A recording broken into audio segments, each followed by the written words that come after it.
नमस्कार, सत्यदर्शन न्यूज मध्ये आपले स्वागत आहे. मी पायल शहा. एक नजर टाकूया आजच्या ठळक घडामोडीवर. कपिल सिब्बल यांच्या निवडणूक आयोगाच्या भूमिकेवर प्रश्नचिन्ह. शिवसेनेची मालकी कुणाची?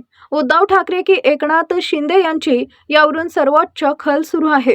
तो आता अंतिम टप्प्यात आणि निर्णायक वळणावर येऊन ठेपलाय. पण हा खटला वरवर शिवसेनेची मालकी, पक्ष आणि चिन्ह इतकाच नाही, तर राजकीय पक्ष आणि विधिमंडळ पक्ष यातील फरक, पक्ष घटनेची वैधता, पक्ष प्रमुखांचे अधिकार, आमदार अपात्रता, विधानसभा अध्यक्ष त्यांची भूमिका, राज्यपाल, निवडणूक आयोगाचा पक्षपात याभोवती खटला प्रकर्षाने फिरताना दिसतो. हे सर्व मुद्दे सुनावणीत ओघाने आलेले आहेत. सरन्यायाधीश सूर्यकांत, न्यायमूर्ती जयमाल्या बागची आणि न्यायमूर्ती व्ही मोहना यांच्या खंडपीठासमोर युक्तिवादाच्या फेरी झडल्या.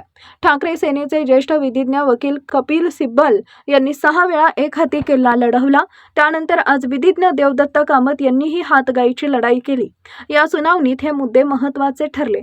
उद्धव सेनेनं शिवसेना कुणाची हे ठरवण्यापूर्वी फुटीर आमदारांच्या अपात्रतेचा मुद्दा समोर केला. त्यांच्या अपात्रतेच्या याचिकांवरून निर्णय व्हायला हवा असं त्यांनी स्पष्ट केले. आमदार अपात्र ठरले अथवा पात्र ठरले तरी त्यांचा पक्षातील संख्याबळ आणि समोरील घटनांवर थेट परिणाम होईल.